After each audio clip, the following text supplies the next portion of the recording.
There are three basic questions on the table about Ukraine. The first is what caused the war? Number two is what's the state of the war today? Where are we at the moment? And then the third question is what is likely to happen moving forward? And I don't want to talk about the causes of the war. I may say a few words in the conclusion, but I'm not going to talk about the causes of the war. I want to focus mainly on where this train is headed. But to talk about where the train is headed, it's important to talk about where we are today first, and then segue in to talking about the future. And I'm going to make two arguments. The first argument is that there's no chance of a meaningful peace agreement. There may be at some point in a distant future a ceasefire, and that will then turn into a frozen conflict. But the chances of resolving this in any meaningful way are remarkably small, in my opinion. And then my second argument is that the Russians are going to win the war. They're not going to win a decisive victory, but they're going to end up conquering a huge chunk of Ukrainian territory beyond what they already have. And they're going to take Ukraine and make sure it remains a dysfunctional rump state. Let me make three preliminary points before I get to the substance of my talk.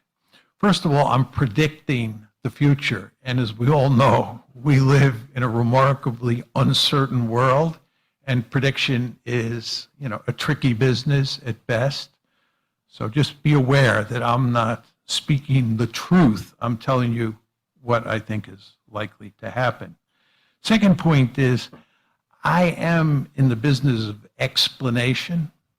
I'm not trying to justify the behavior of Putin or tell you what I hope happens. I'm simply going to tell you, based on a lot of experience thinking about these issues, what I think is going to happen. And then finally, you want to understand that I really need 4 hours, but John wouldn't give it to me. So I'm going to be quite cursory on a number of issues, and that'll leave plenty of opportunities for you folks to ask me questions, and I'll answer questions for as long as you want and John permits. Okay, so again, what I'm going to do is first focus on where we are today, right? And then I'm going to segue into talking about where this train is headed. With regard to where we are today, there are three main actors in the story. The United States or the West is one, Ukraine is two, and then on the other side you have the Russians. And what we have to talk about is the threat environment that each one of those actors faces and the goals of each one of those actors as things stand today. In other words, we want to look at Russia, the West, and Ukraine. Focus on what the threat environment is, what their goals are. And then finally, we want to say some words about what the situation is on the battlefield today. And that's the basic outline I want to take you through in talking about the present situation. First of all, with regard to Russia's threat environment, there's no question that the Russians believe that they face an existential threat from the West and from Ukraine working together against them. An existential threat in the sense that they believe that their survival is at stake. And I can unpack later, if people would like, what is meant by the term survival. But there's no question that Putin himself uses the phrase existential threat to talk about what the Russians are facing. Now, there are two layers to that existential threat. The first layer is the pre-war layer. And that one is all about the West's efforts, and here the United States was really in the driver's seat, to make Ukraine a Western bulwark on Russia's border. And that strategy or policy, of course, included NATO expansion, EU expansion, and turning Ukraine into a pro-Western liberal democracy. Those three policies packaged together were all designed, again, to make Ukraine a Western bulwark on Russia's borders. The Russians made it unequivocally clear from 2008 forward that this was unacceptable and that it was not going to happen, and they made it clear that they would destroy Ukraine as a functioning society before they would let it happen. That's the first layer of the existential threat. The second layer of the existential threat comes into play after the war starts. Once the war starts, the United States has to stipulate what its goals are vis-a-vis Russia.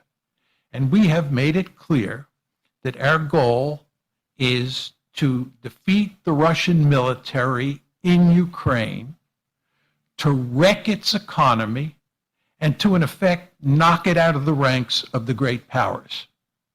There's also all sorts of rhetoric coming from the West and people in the administration, right, that make the argument that we should go beyond that and that we should pursue regime change. Then we should put Putin on trial. And there's even lots of talk these days about breaking apart Russia the way the Soviet Union broke apart in December 1991. This is the second layer of the existential threat. So there's no question that the Russians see themselves facing an existential threat. And I might add here that I have a number of friends who argue that the Russians are not facing an existential threat. My response to them is very simple. It doesn't matter whether you think they're facing an existential threat. The only thing that matters is whether they think they're facing an existential threat. And there the evidence is remarkably clear, in my opinion. So that's the threat environment for the Russians. Then the question is, what are their goals? Now, a lot of people think that the Russians are bent and have been bent since February 22nd, it's February 24th, 2022, in conquering all of Ukraine and in absorbing it into a greater Russia. The Russians have never been interested in that, and they're not going to try to do that. What the Russians are interested in doing is capturing a substantial portion of Ukraine and also making Ukraine a dysfunctional rump state.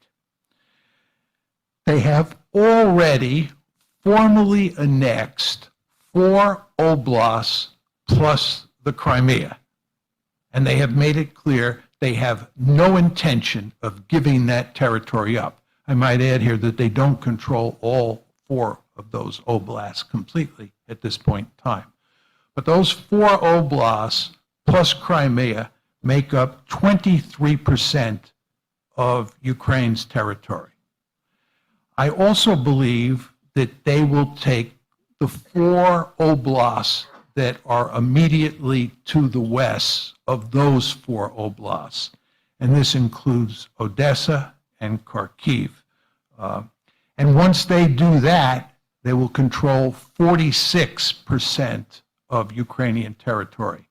Dmitry Trenin, who is a well-known and well-plugged-in Russian strategist, argues that they will take those 8 oblasts plus Crimea, as I described it, but they will also take additional territory in the north of Ukraine that runs basically up to the part of Kiev that is on the eastern bank of the Dnieper River. Now, what will guide Russia's thinking in the conquest of this territory? First of all, there's the Donbass problem. The Russians have to make sure that they basically take and control all of the areas that have large numbers of ethnic Russians and Russian speakers. Because if they don't, they'll have the Donbass problem all over again. And you remember the Donbass problem from roughly 2014 to 2022, where you effectively had a civil war in that region between ethnic Ukrainians on one side and ethnic Russians and Russian speakers on the other. They don't want that to happen again. And the only way to prevent that from happening is to take all of the areas where you have large numbers of ethnic Russians and Russian speakers. And that's why I think for sure they'll take those other 4 oblasts to the west of the 4 they've already taken. That's the Donbass problem. Then there's the porcupine problem. The porcupine problem is they don't want to conquer territory that has lots of ethnic Ukrainians, because as you all know, the ethnic Ukrainians hate them and they will fight like wild dogs to resist the Russians, even if the Russian military wins on the battlefield. So they will stay away from the territories, in large part, that are west of the Dnieper River. Then they have to make sure that they take enough Ukrainian territory that they turn Ukraine into a genuine dysfunctional rump state. For example, it makes eminently good sense, so lots of Russians say, to take Odessa, because if they control Odessa in addition to all of what they now control, they basically control Ukraine's Black Sea coastline, and that will enable them to strangle the Ukrainian economy whenever they see fit. So my argument is they're going to take a lot more territory than they already have taken, if they can. And you want to understand that I have not said anything about the military dimension of this conflict. And it may be the case that they don't have the military capability to take all that territory. We'll discuss that later. But now my point is that in terms of the goals that the Russians have set for themselves, I believe, based on a series of articles and conversations with some Russians, that their interest is in taking a large chunk of Ukrainian territory and also turning Ukraine into a dysfunctional rump state and keeping it as a dysfunctional rump state. Now, what about the United States and the West? And when you talk about the West, the main focus is on the United States because the United States is the leader of the pack. But nevertheless, the Europeans do matter somewhat. I don't want to completely dismiss their influence. Let's talk first about the threat environment, as I did with the Russians, and then go to the goals. It's very interesting. Before 2014, this is when the crisis first broke out, you all remember, in February of 2014, February 22nd, 2014. Before that date, even though we were interested in expanding NATO eastward, there's no evidence in the public record that that was aimed at containing Russia. There's no evidence that we thought Russia was a serious threat before February 22nd, 2014. But of course, when the crisis broke out, we did a sudden turn, and all of a sudden, Russia became a really serious threat. And you all understand that the reason we did that was we did not want to blame ourselves for the outbreak of the crisis. We wanted to blame the Russians. So of course, Russia had to be a threat. Putin had to be an imperialist bent on creating a greater Russia. But that happened all of a sudden. But nevertheless, we did not view Russia as an existential threat at the time. I think since the war has started, we have slowly but steadily worked ourselves in the West to the point where we now view Russia as an existential threat. I'm not completely sure that's correct, right? But that's my sense, that that's where we're at. In the Russian case, it's easy to make the case that they see what we're doing in the West with Ukraine as an existential threat. And I'll get to Ukraine in a second. It's easy to make the case that Ukraine sees what the Russians are doing as an existential threat, obviously, right? With regard to the West and with regard to the United States in particular, it's a trickier case, so be aware of that. And we can go over that issue in the Q&A if need be. But why do I say that? Well, first of all, if you look at the East Europeans, and here we're talking mainly about the Poles and the Baltic states, they clearly view Russia as an existential threat. But I would argue that virtually every country in Europe depends for its security on NATO. This is not talked about much in the West, but the fact is that deep down, European leaders completely understand that NATO provides security for them. It's their security umbrella. And the great fear here is that if we lose in Ukraine, it will do significant damage, maybe even destroy the alliance. And therefore, people are deeply committed to making sure that that doesn't happen. And I sense that is, in effect, an existential threat. Then there's the United States and China. The fact is that the United States sees China as a greater threat than Russia.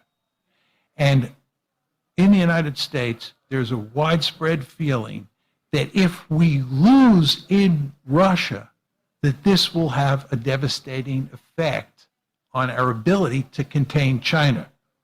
So we have to win. I think, in my opinion, there's no question that American policymakers view China as an existential threat. It's a peer competitor that's threatened to dominate Asia. We do not tolerate that. Russia's not a peer competitor, but if Russia wins in Europe and the United States is delivered a blow, it will have significant consequences for our position in Asia. Finally, I think there is a widespread perception that the Russians are a threat to the liberal international order. And even more importantly, this is a fight between democracies and authoritarian states. And if the Russians win, it'll be a devastating blow to the democracies in their competition with these authoritarian states. So you have somebody like King Charles, who recently said in Germany, the security of Europe as well as our democratic values are at stake. The security of Europe as well as our democratic values are at stake. I think that view is widespread in Europe and even in the United States. And in fact, these are the words that were recently introduced in a congressional resolution that has not been passed yet. Quote, United States interests, European security, and the cause of international peace depend on Ukrainian victory. All of this to me hints that we view what the Russians are doing as an existential threat. Now, what are our basic goals? I've already explained what our basic goals are, right? We are bent on, again, knocking Russia out of the ranks of the great powers. We're even talking, again, about regime change in Russia, putting Putin on trial, and maybe breaking apart Russia the way the Soviet Union was broken apart in the early 1990s. So our goals are remarkably ambitious. And by the way, they're consistent with the claim that I made a minute ago that we view Russia as an existential threat. If you look at what we're doing, it fits neatly with the claim that Russia is an existential threat or something very close to that. Furthermore, it's very important to emphasize that we remain firmly committed to bringing Ukraine into NATO. And of course, this is an absolute no-no for the Russians. Let me say a few words about the Ukrainians now. Their threat environment. They view the Russians as an existential threat. This is really a no-brainer. Given what the Russians are doing in Ukraine, it's clear that Ukrainians think they are facing an existential threat. And with regard to Ukraine's goals are basically the same as our goals. The Ukrainians have a deep-seated interest in seeing Russia knocked out of the ranks of the great powers. To put it in General Austin's words, the Ukrainians have a deep-seated interest in making sure that Russia never again has the power to invade another country. So the Ukrainians are with us in terms of what the basic goals are. So I think basically what you have here is a situation where both Russia and Ukraine clearly view the other side as an existential threat, and where I believe the West, including the United States, view Russia as an existential threat. Now, let me say a few words about the battlefield. It's very important to understand that this is a war of attrition. The basic goal of each side is to bleed the other side white. This is not a war of maneuver. There are no blitzkriegs here. This is Joe Frazier and Muhammad Ali standing toe-to-toe and beating the hell out of each other. This is a battle like World War I, fights at Verdun, at the Somme, and so forth and so on. It's a classic war of attrition. I think in 2002, for most of that year, I think the Ukrainians had the upper hand. And as you remember, in the late summer of 2022 and also in the early fall of 2022, the Ukrainians scored victories in terms of capturing territory in Kharkiv and in Kherson. And as you know, the Ukrainians were, at the end of last year, at the end of 2022, thought by many to be in a position where they could actually win the war, because 2022 was a good year. I believe that after the Russians mobilize 300,000 troops and begin to rationalize their military, make the necessary adjustments, I think what happened is that the Russians got the upper hand in 2023. And I think the Russians now have the upper hand. I think the fact that that the Russians just took Bakhmut, this fight that lasted for many months, and where the Ukrainians fought fiercely to contest the Russians. The fact that the Russians won, I think, is evidence that the Russians have the upper hand. I think the fact that the Ukrainians do not want to launch their counteroffensive is evidence that they're in trouble. The only reason they're thinking about launching an offensive, and may indeed launch that offensive soon, is because of tremendous pressure from the West. They don't want to do it because they understand that they're in trouble. And in a minute, I'll explain to you why that's the case. But despite the fact that I think the Russians have the wind at their back in 2023, in contrast to 2022, I don't think one could argue at this point in time the Russians have won the war in any meaningful way. So I just want to be clear, that's not my argument. I'm just making the case that today, when you look at the battlefield, you look at the military balance between the two sides, I think the Russians are in better shape than the Ukrainians. And I think, again, the Ukrainians were in better shape for most of 2022. All right, so let's shift gears now and talk about where we're headed. And let me focus first on the battlefield. And when I focus on the battlefield, I'll pick up from where I just left off, talking about the present situation on the battlefield. I'll talk about the future situation, and this is where I'll make the case that the Russians are going to win this war. This is, as I said, a war of attrition. It bears more resemblance to World War I than it does to World War II.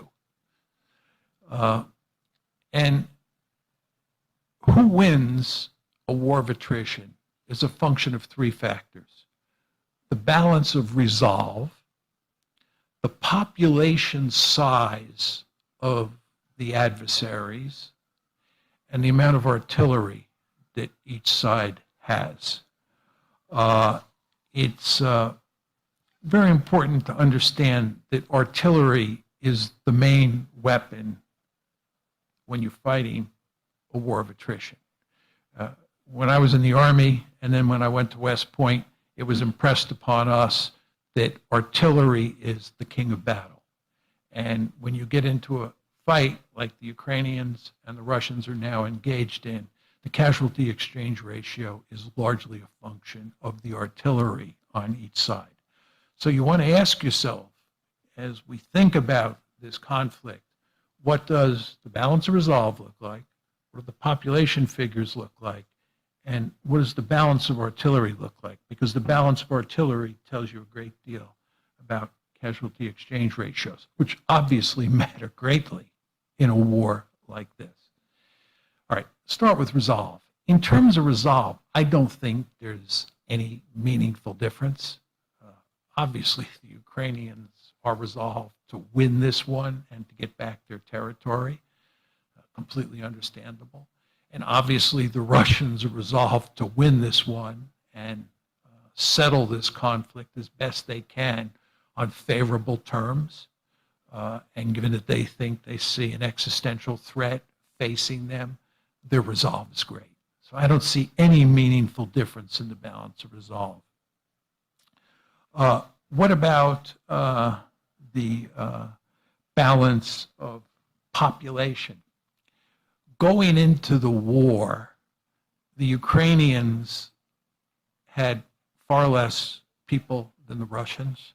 The balance was 3.5 to 1 going into the war. There were 3.5 Russians for every Ukrainian. Today, I believe there are 5 Russians for every 1 Ukrainian. You just want to think about that. 5 to 1 imbalance. You all understand that 8 million Ukrainians have left the country. 3 million have gone to Russia. And that 3.5 to 1 ratio that I gave you was based on the assumption that those Russian speakers and ethnic Russians in the Donbass counted as part of the Ukrainian population. They're now counted as part of the Russian population. I could go on and on about the numbers, but I think 5 to 1 is a good ratio to explain where we are at today. And this is bad news for the Ukrainians. Then we come to the artillery imbalance. Almost all of the reports on that balance say the number is either 5 to 1, 7 to 1, or maybe 10 to 1 in the Russians' favor. This has massive consequences. Massive consequences. You just want to think about what this war is all about. It's 2 armies standing toe-to-toe, trying to kill each other with massive amounts of firepower. And one side has a 5 to 1 or a 7 to 1 or a 10 to 1 advantage. The side that's on the lower end of that ratio is in the deep kimchi. This is really horrendous. And by the way, that country that's on the downside of that ratio in artillery also is on the downside in the population ratio. What do the casualties look like on both sides? Very hard to get numbers. If you press me, I could give you an estimate, but it would just be suggestive on what the actual numbers are. But let's just talk about what the casualty exchange ratio is likely to be. The Ukrainians often say, and it's reported frequently in the West, that 7 Russians die for every 1 Ukrainian.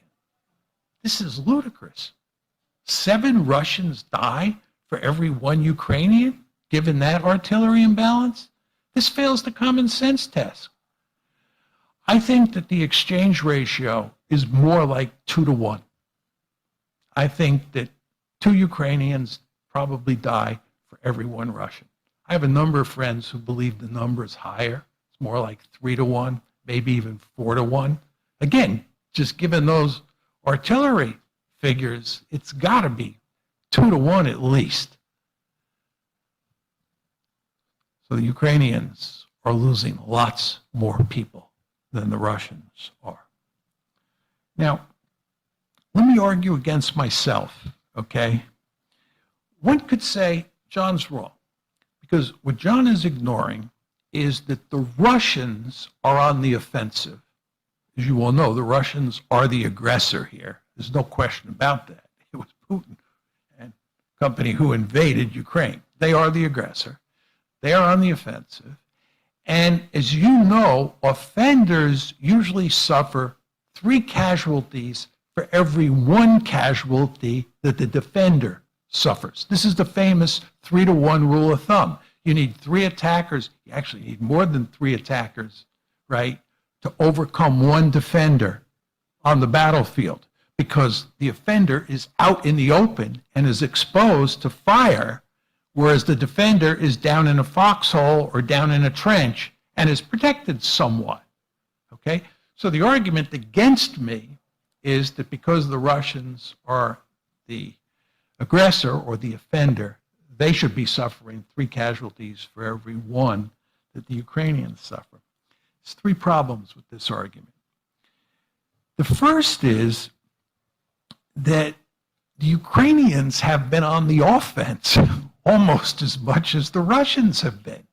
As I said to you before, 2022 was a very good year for the Ukrainians because they launched offensives in Kharkiv and Kherson.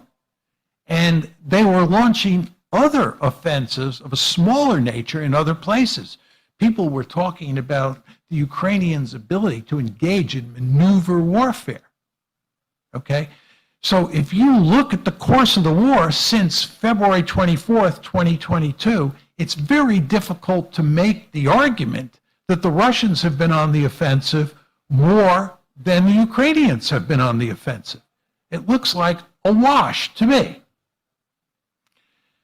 Another problem with this is if you look at the actual battles, places like Bakhmut, sorted other places where the Russians and the Ukrainians have really duked it out, what you discover is that the defender often counterattacks. And what that means is that the defender goes on the offense. So I spent a lot of time way back when studying Civil War battles and studying World War I battles. If you look at those battles and you look at who is the attacker and who is the defender, in some cases, this is true of Verdun. The offender actually suffers less casualties than the defender, right? And that's because the defender goes on the offense for defensive purposes. And the offender becomes the defender. And then the offender goes back on the offense, right? So you have this back and forth. Look at Civil War battles. You look at the 12 biggest Civil War battles.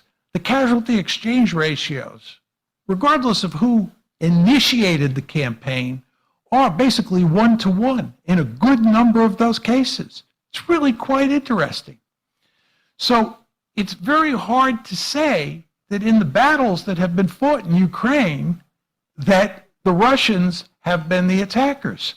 And they therefore have suffered much greater casualties. Because even if they were initially the attackers, they morphed into defenders at different points, then went back to being offenders, and the same basic process was taking place on the Ukrainian side.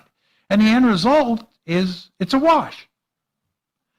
The third argument you want to keep in mind is that in the Western media, you see constant references to the Russians launching mindless frontal assaults or frontal attacks.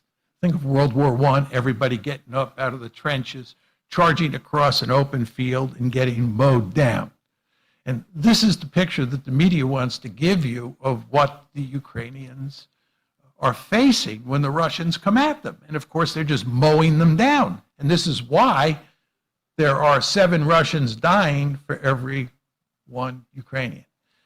This is a myth. It's just simply not true, right?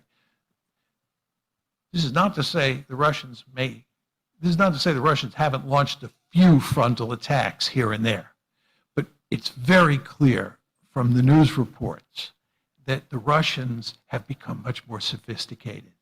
And they're using their infantry in small packets to basically smoke out figure out where Ukrainian forces are, and then pouring huge amounts of artillery on those forces. They're not engaging in frontal assaults. And amazingly, 10 minutes before I came down, I was looking at my iPhone, and the latest issue of The Economist came across. And this is one of the lead stories. Russia's tactics are improving, but Ukraine can still win. Russia's tactics are improving, but Ukraine can still win. See, what's happened here is that The Economist has got hold of a new report that's come out from the Royal United Services Institute in Britain, which I would suggest you all take a look at.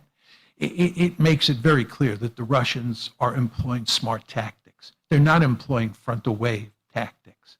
So the end result of this is that large numbers of Russians are not dying, right? There's no question Russians are dying, but they're not dying in anywhere near as large a number as the Ukrainians are. So I think 2 to 1 is a reasonable estimate, a casualty exchange ratio of 2 to 1. And I think when you marry that to the population size of Ukraine and the population size of Russia today, you can see what's going on in Ukraine. What exactly do I mean by that? It's quite clear that Ukraine is engaged, from their point of view, in a total war. They have mobilized their entire society. They have soldiers who are as old as all of us out there fighting.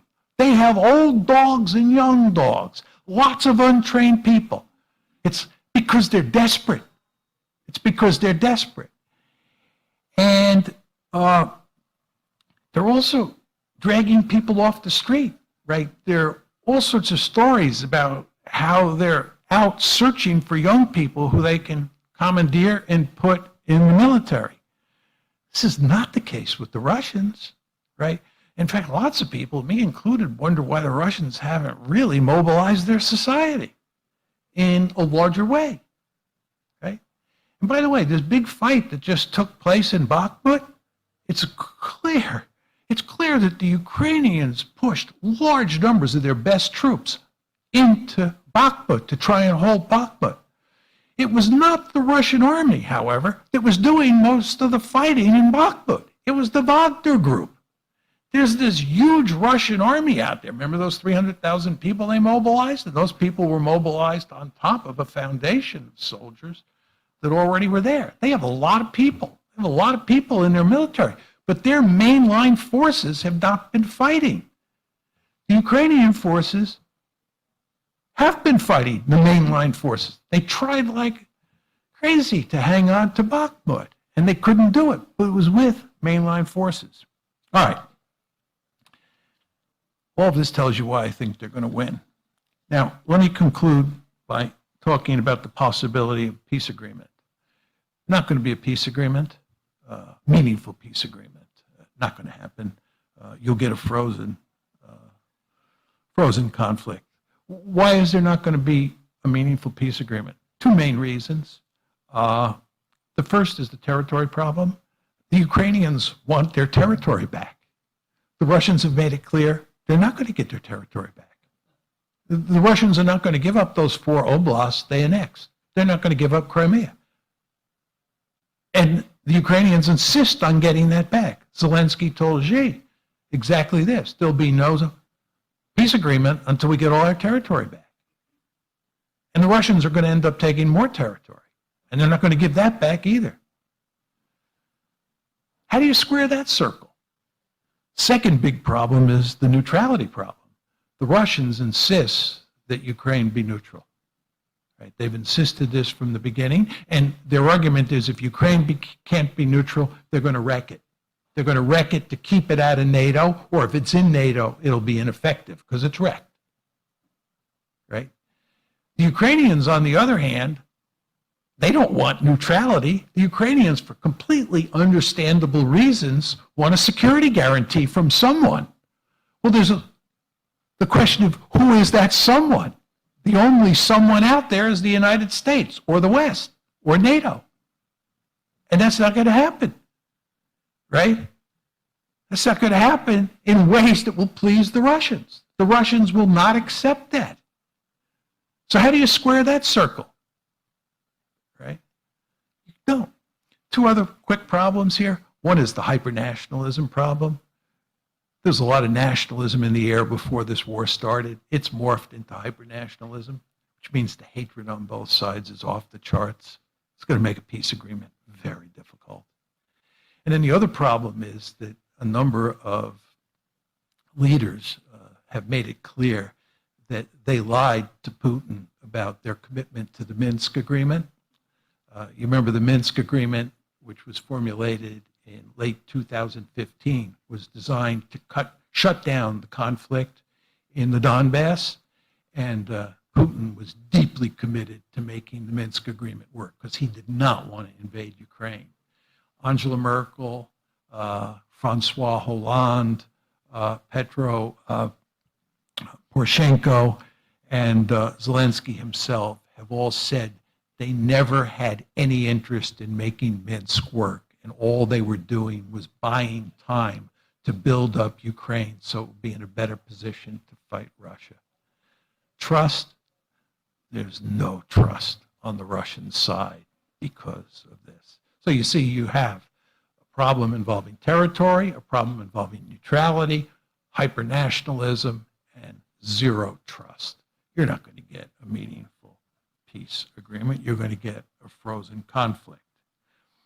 Let me conclude by just very briefly saying that what's remarkable about this case is that there were a significant number of people in the United States who argued that expanding NATO was going to lead to disaster.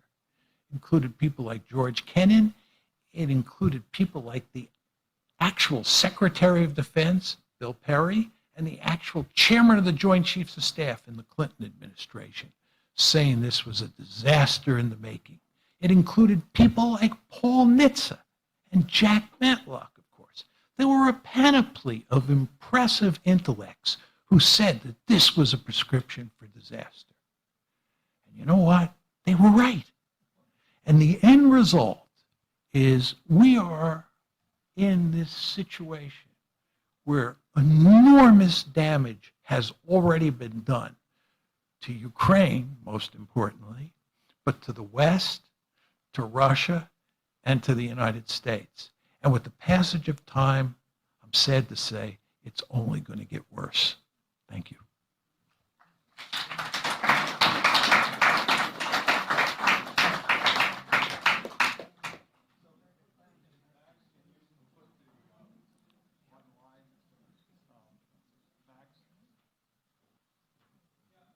Can you put the online people up? Thank you, John. That was great.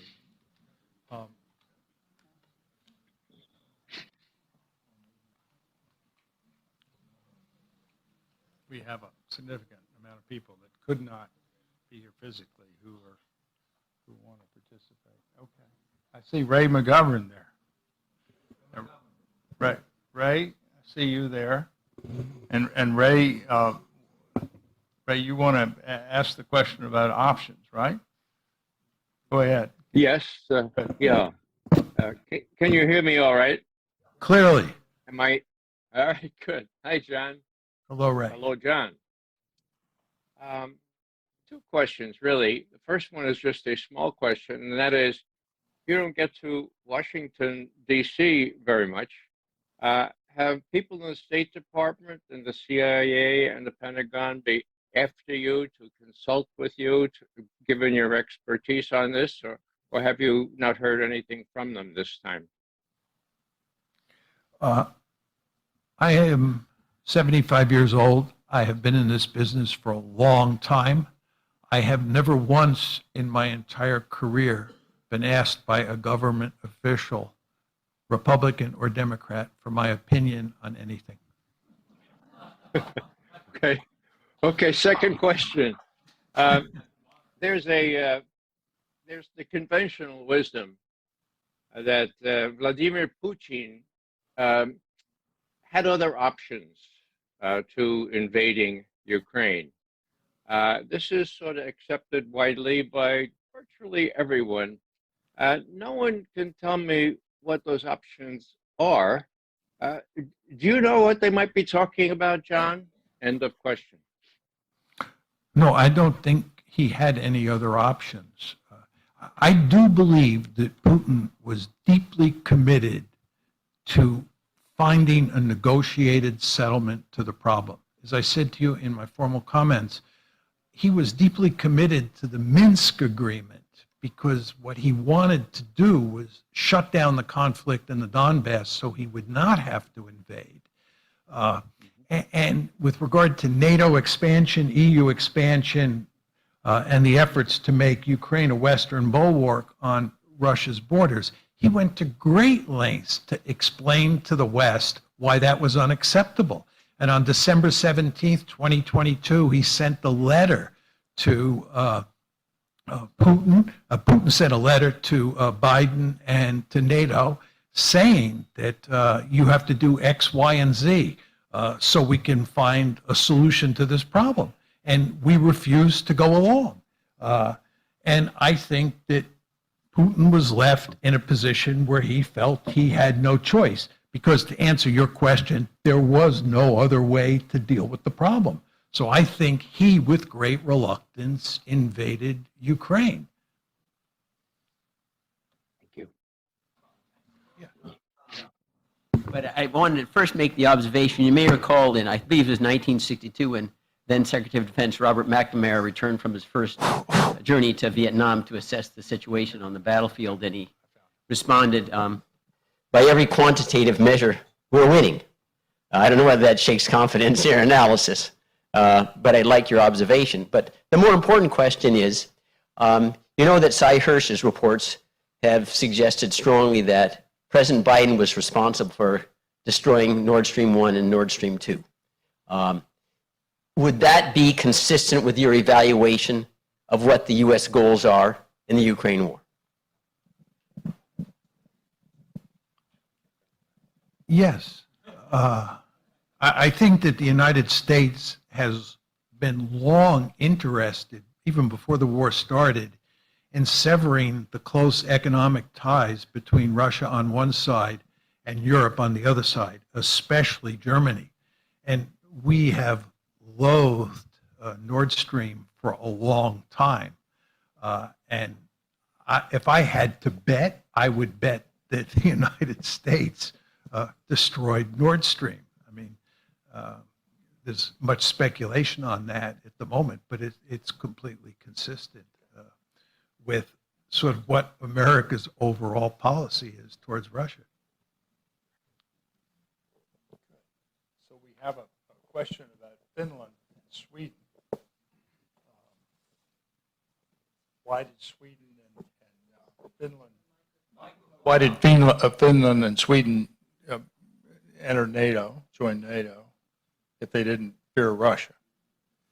So if you could address NATO expansion. I think that there's no question that the Finns and the Norwegians fear Russia. I mean, given the level of Russophobia in the West, and given all the talk since 2014, and certainly since February 2022 about the Russian threat, it would make perfect sense for lots of Finns to fear the Russians. Do I believe that they should have feared the Russians? No. They survived the Cold War perfectly well when the Soviet Union was a heck of a lot more of a formidable adversary than Russia is.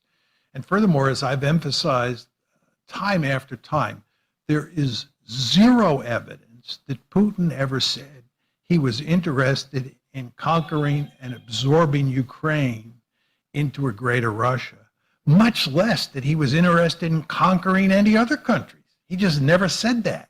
The idea that he was going to conquer Finland or take some Finnish territory or Swedish territory is not a serious argument to me.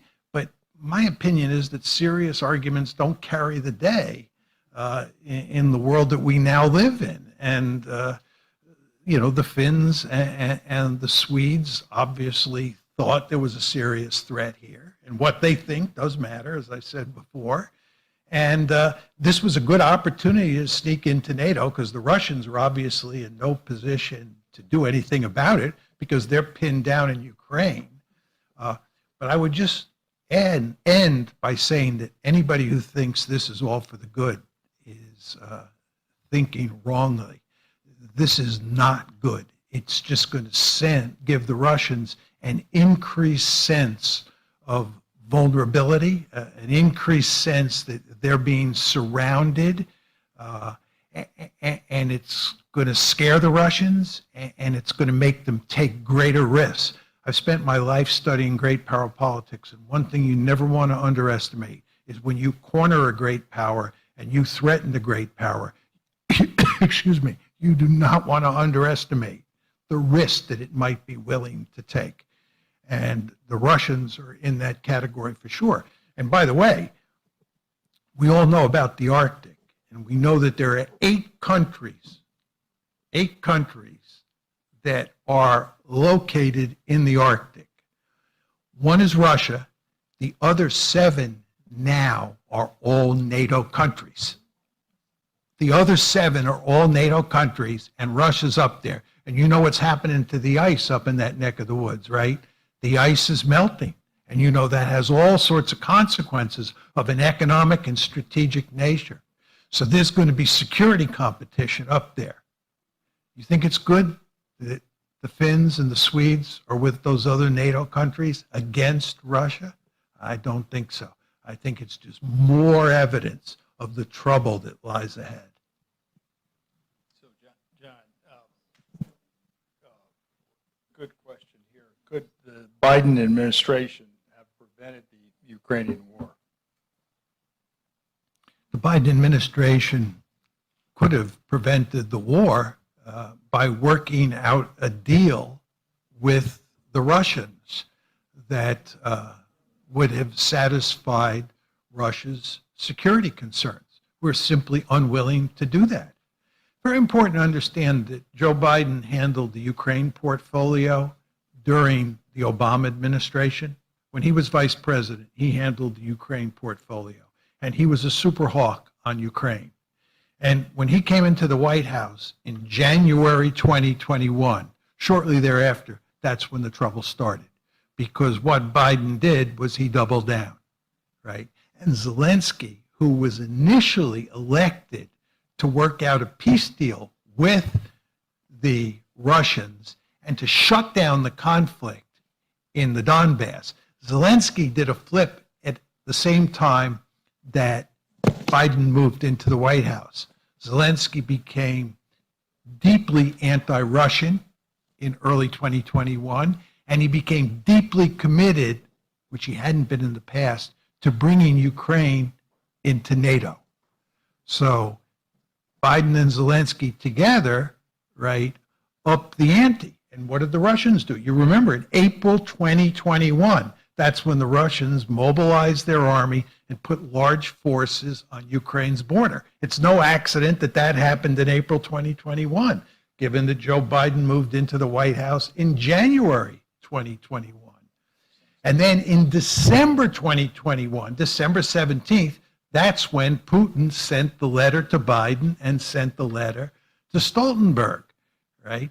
And then in January 2022, Tony Blinken made it very clear in response to the December 17th letter that the United States was not going to change its policy one iota. So, John, here's a question about U.S. support. How much is this an American war? We're, what, 113 billion into this now, and running. We're running pretty much through that money. And the Europeans, are they in for about 10% of this?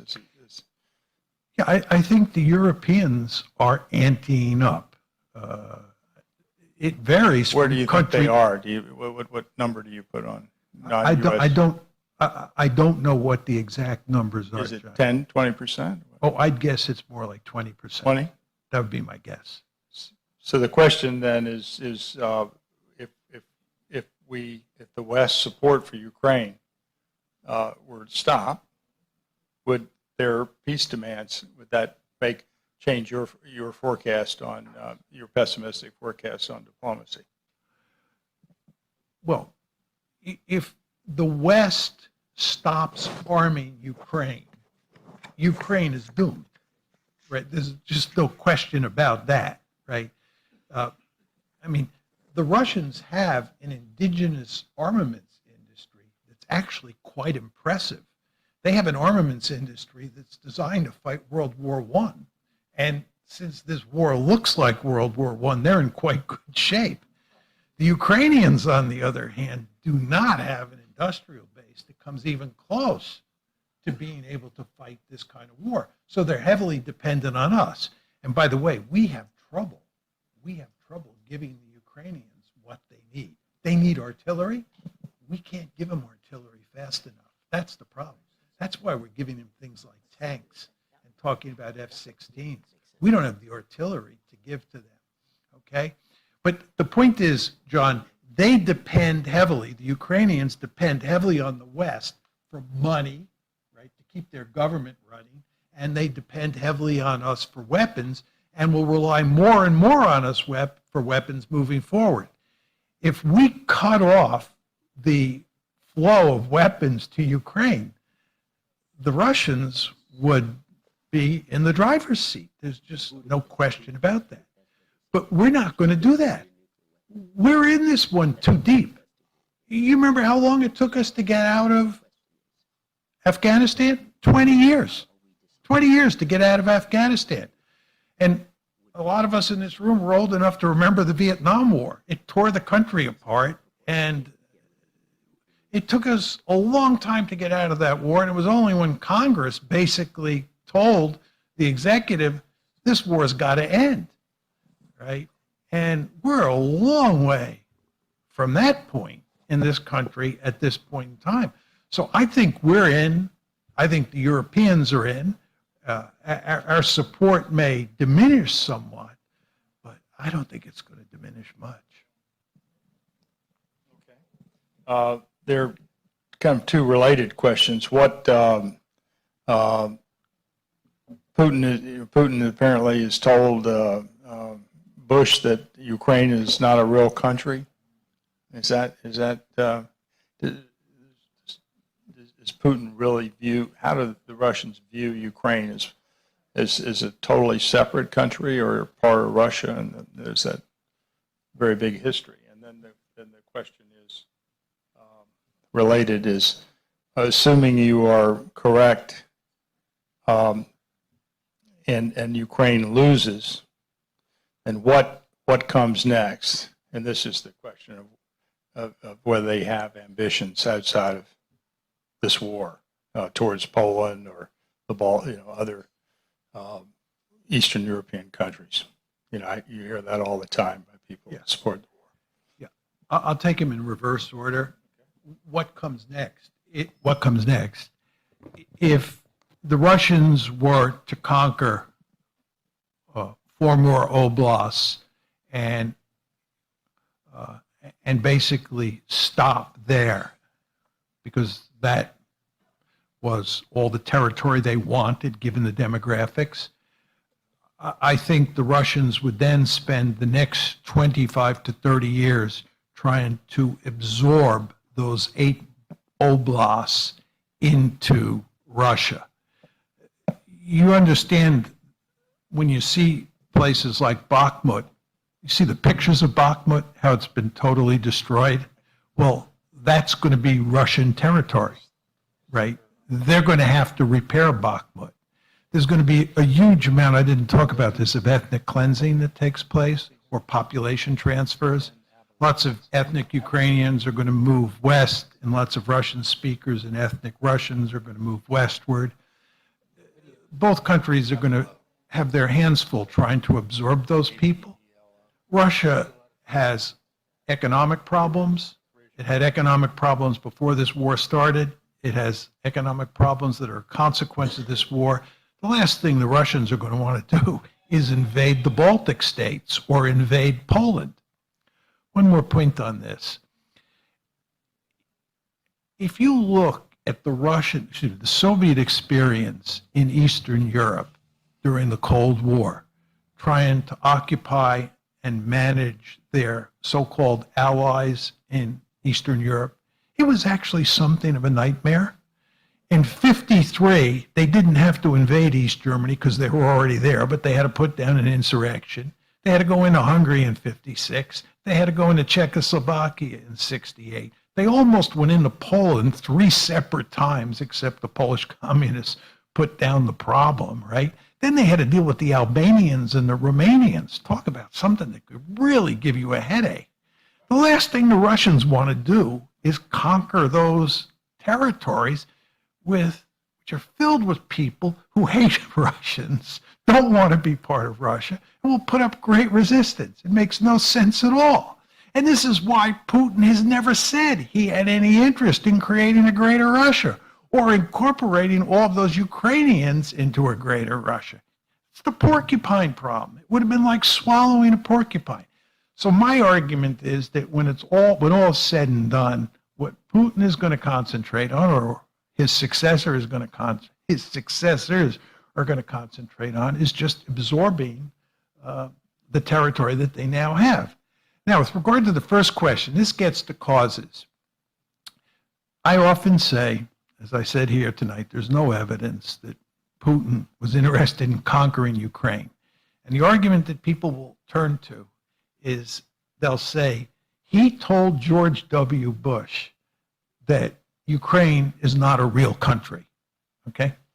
And you want to say to yourself, is this a piece of evidence that he was bent on conquering Ukraine? First of all, if he said this, it's the only time he ever said it, right? It's the only time he ever said it. And number two, it's not clear that's what he said because he was telling George Bush, who was telling us. And I'm not accusing George Bush of being disingenuous, but who knows, right? But this is the one example. But let's assume he told Bush that, and Bush gave us an accurate representation of what Putin says. So what? He said it's not a real country. Did he say, I want to conquer that country? Did he say, I think it's feasible to conquer that country? Did he say that I can do it? That's what I'm going to do, right? No, there's no evidence of that. And of course, what's the key document they point to? You know, when I make that offer, that response to that quote, everybody goes to the July 12th, 2021 article that Putin wrote, right? That's supposed to be the smoking gun that he was going to conquer Ukraine. This is not a serious argument. Right? He says exactly the opposite. It's very clear from the piece, the July 12th, 2021 piece, that he recognizes Ukrainian nationalism. He recognizes it. It's very clear that he recognizes that Ukraine is an independent country. And he recognizes that the events of December 1991 are locked in stone, that there's no way, right, you can go back to the Soviet Union. And he ends his article by saying that what Ukraine becomes is what the Ukrainian people will decide it will become. So there is no evidence other than this one quote, which I don't think is real evidence, that he was bent on conquering Ukraine.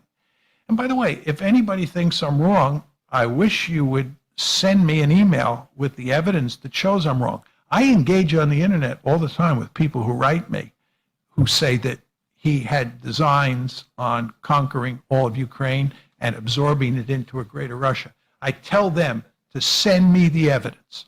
And I say, I want hard evidence, right? And none. So another question is, what will be the impact of these F-16s being sent to Ukraine? You talked about the artillery ratios, but where do the F-16s come in the military balance? I don't think the F-16s will matter very much at all for a variety of reasons. First of all, it takes a lot of time to train pilots to fly an F-16. You just don't produce combat pilots overnight. You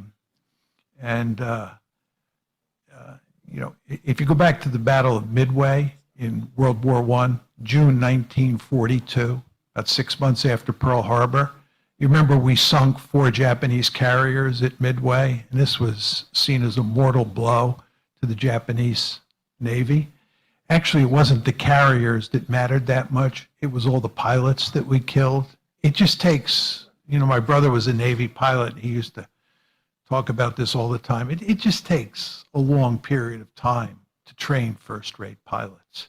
And so they're not going to have first-rate pilots for a while. They're talking about, you know, training them up in 4 months and then putting them in the cockpit and sending them into combat.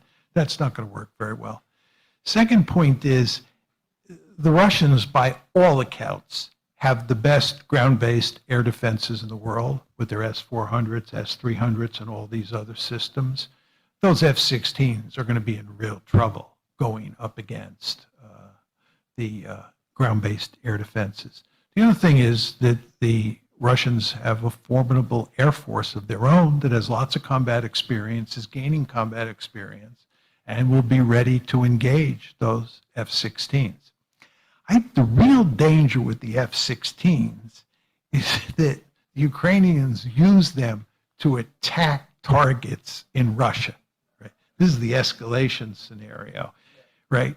And we apparently, President Biden apparently has told the Ukrainians in no uncertain terms that they cannot use the F-16s to attack targets inside of Ukraine. And inside of Russia, thank you. Yeah, inside of Russia.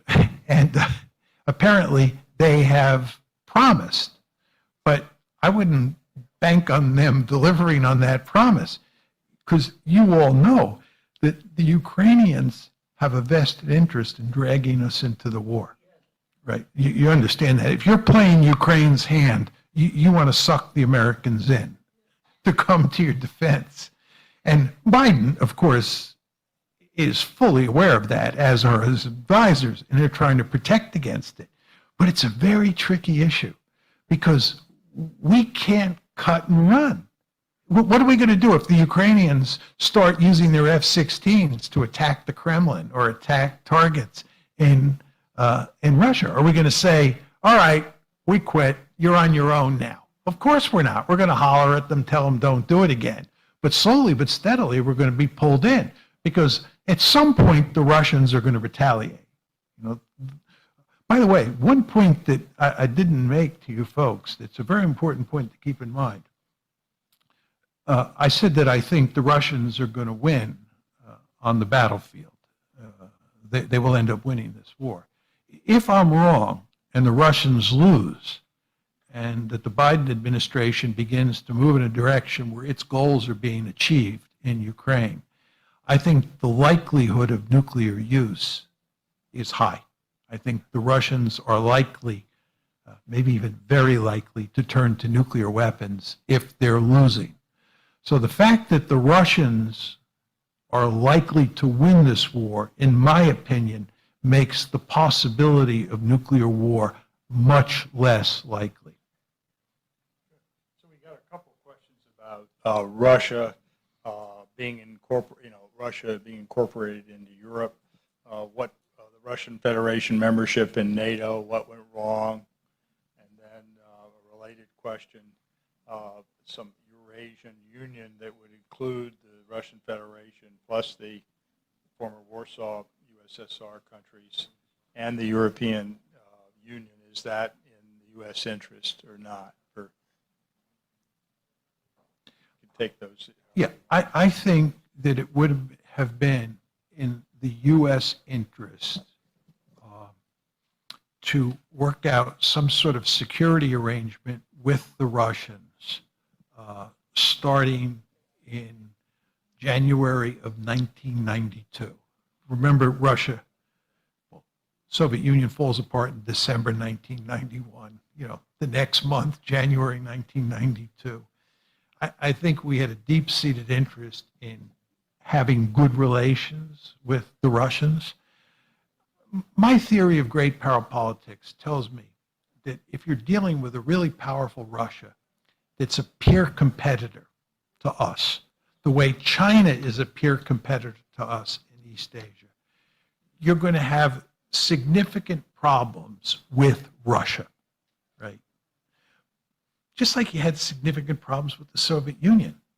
In May of 1945, when Germany was finally defeated, you had this huge Russian army in the middle of Europe. Germany was destroyed. France had been knocked out of the war and was badly weakened. Britain was badly weakened by the war. We were greatly fearful that the Soviet Union would march all the way to the Atlantic just because it had such a powerful military. The Russians today are not the Soviet Union. They just aren't. So, and they certainly were not the Soviet Union in the 1990s. You all remember what a basket case Russia was in the 1990s. What we should have done was gone to great lengths to work out some sort of modus vivendi in Europe. And again, this is what people like Kennan, Bill Perry, General Shalishashvili, all these people understood, that, you know, poking the Russians in the eye with a stick, which is what we did with NATO expansion, was going to be counterproductive in the end, as it's turned out to be the case. And what we should have done was try to work out some sort of security arrangement, which I actually think could have been done, because again, the Russians were not likely to go on the prowl. So we want to do our online thing. Max, could you take our founders down and put our online presence?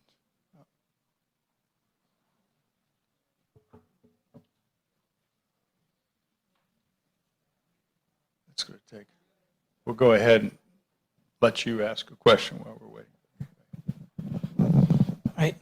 Professor, thank you for being here. We read a lot about you in my international relation courses, so thank you for being here. I have technically two questions for you. One, I remember on one occasion I met with Andrei Kasarov. He was talking about Russia was ready to join NATO, and suddenly things go south. Can you talk a little bit about, based on your knowledge, why is that? Because is it us in the West that prevented that from happening? Or, of course, it was under, what's his name, Yeltsin. That could be the relations change when Vladimir Putin became president. And do you think we should have done anything to fix that problem and maybe bring Russia to NATO? Would that change things a little bit?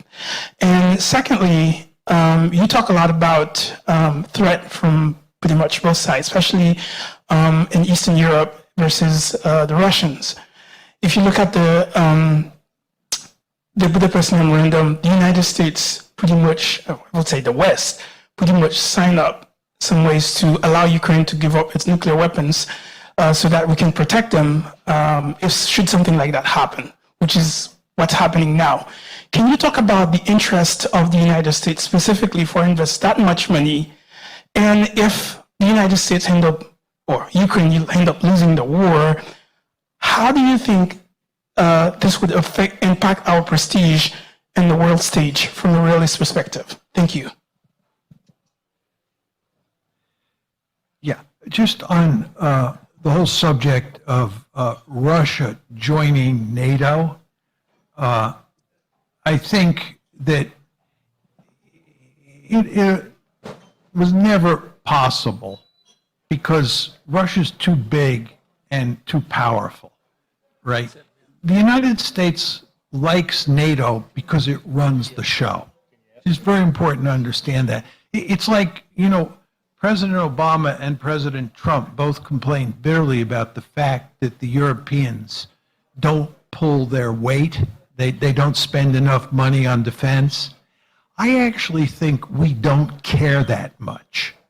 And the reason we don't care that much is because it gives us leverage over them. They're dependent on us, right? The Europeans depend on us, and we like that. And we use NATO for our own selfish purposes. If you put the Russians inside of NATO, not so much in the 90s, but certainly after 2000, as, you know, Putin brings them back from the dead, right? It becomes very difficult to envision the United States having the kind of leverage inside the alliance that it otherwise has. So I think that was a non-starter. With regard to the Budapest Memorandum, which was issued in conjunction with Ukraine giving up its nuclear weapons, it's very important for me to emphasize to you that I was the only person in the West who argued that Ukraine should not give up its nuclear weapons, because I said there is a good chance that someday the Russians will come knocking, and Ukraine, for deterrence purposes, will need those weapons. But we gave the Ukrainians compound fractures of all 4 limbs to make sure they gave up the nuclear weapons. And in fact, they gave them back to Russia.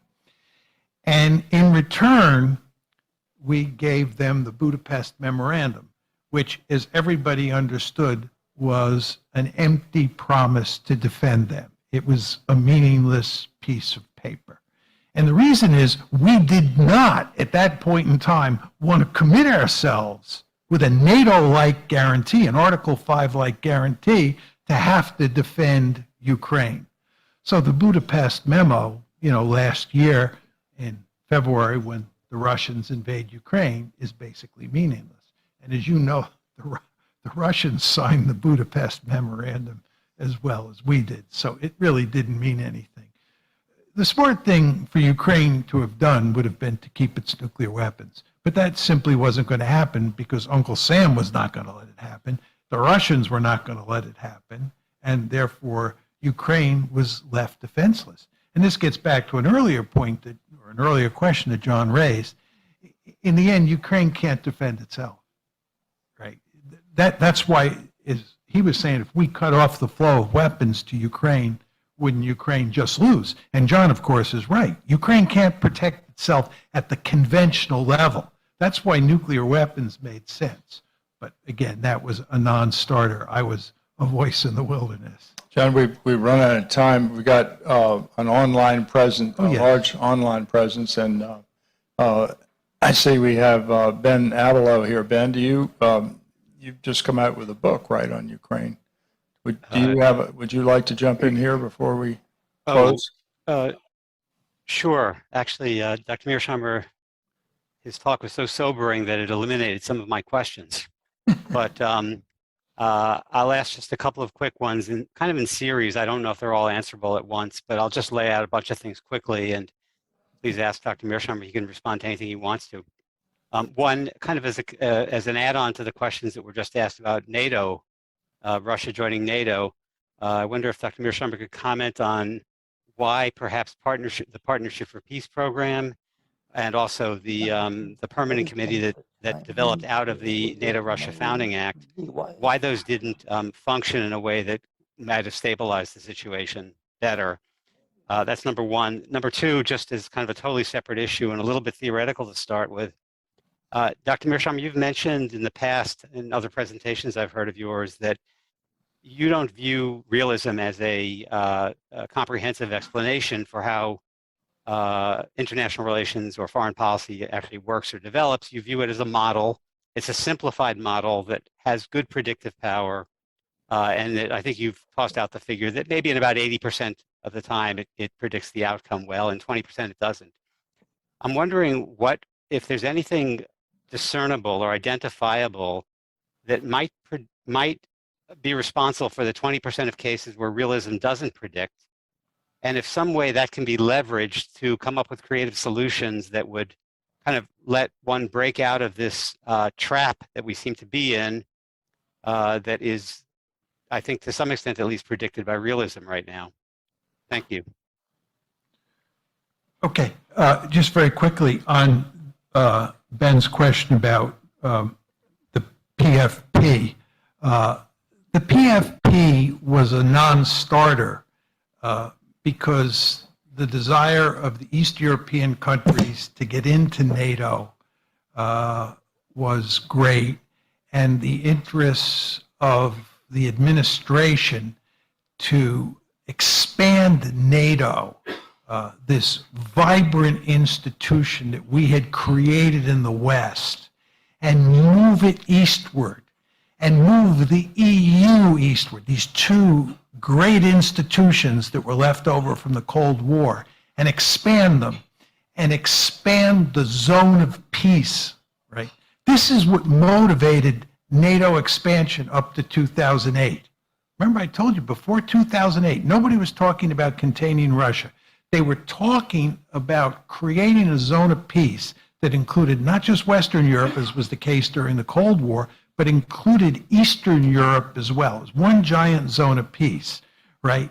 And the PFP was not good enough. It was kind of a half-baked security arrangement. We wanted a real security arrangement. We wanted a vibrant institution. At least the Clinton administration did, which was in charge when the ball got rolling. And that's why PFP never went anywhere.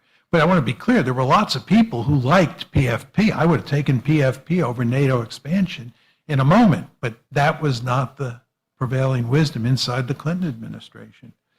With regard to realism, I don't want to get into this in any great detail. I'm a realist, as you know. I do IR theory. Theory is a simplification of reality, right? There's this world out there that's incredibly complicated, and the only way we can make sense of it is with simple theories. And when you have a simple theory that describes a complicated world, that means you leave certain factors on the cutting room floor to produce your simple theory. And that means your theory is sometimes going to be proved wrong. Does everybody understand that? Theories are simplifications of a complicated reality, and a simple theory leaves certain factors on the floor. My realist theory leaves domestic politics on the cutting room floor. My theory does not distinguish between democracies and authoritarian states. All states are black boxes in my theory. Now, obviously, that's not the case. Sometimes domestic politics matters, and when it matters, my theory is wrong. Now, this is why I said to you up front, I am not dispensing truth here. I may be wrong, right? This is why. You know, just a quick story. As John knows, much to his chagrin, I argued from the early 2000s forward that China could not rise peacefully. Okay, I argued starting in 2001 in print that we would be in the mess that we're in now today. But whenever I talked about it, including in China, I would always say to people, this is based on my theory of how the world works. My theory is far from perfect. And I estimate that my theory is right 75% of the time and wrong 25% of the time. Because I loved going to China and I loved dealing with the Chinese, I used to say, I hope I'm wrong. I really do. I hope I'm wrong that China can rise peacefully. But my theory says that's not true. But again, theories are not perfect. So with regard to the discussion tonight, I may be wrong, okay? And it may be the case in 2 years, you'll invite me back, I'll have egg all over my face, and we'll discuss why I was wrong. But all I will say is I actually can't see why I'm going to be wrong.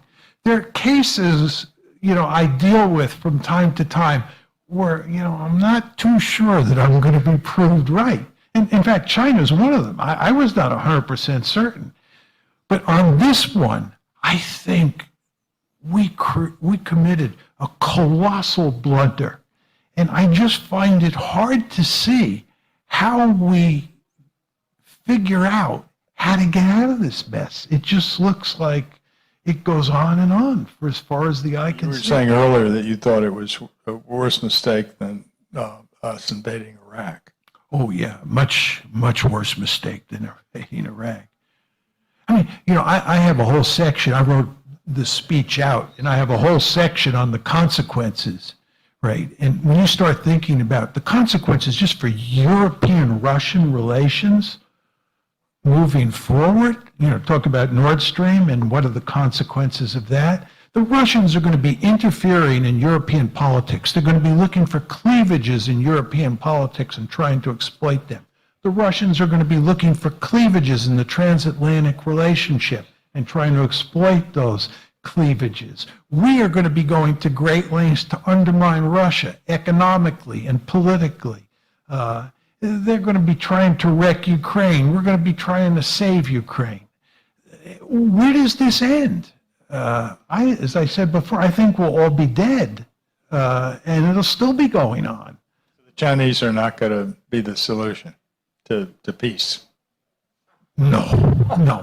Okay. Can I just say a word about that? That was a question. I was on Indian TV not too long ago, and the Indian commentator was saying to me, is there a role here for India? And, he thought India could do something because India is quite friendly with the Russians and with the Americans, ... And now you hear the Chinese being trumpeted as a possible deus ex machina, right? But the problem is there's no deal, right? Whether it's the Chinese, the Indians, or somebody comes in from outer space, or they put John Henry on it. What's the deal you're going to work out? How are you going to solve the territorial problem? How are you going to solve the issue of neutrality? Unless you're a magician, I just don't think it's doable. I mean, I hope I'm wrong, but. John, this was terrific. We're way over our time, but we still have a whole bunch of questions. So please don't hesitate to come up and ask them to John. But thank you again. It's a voice that needs to be heard. Thank you. Thank you. Great job.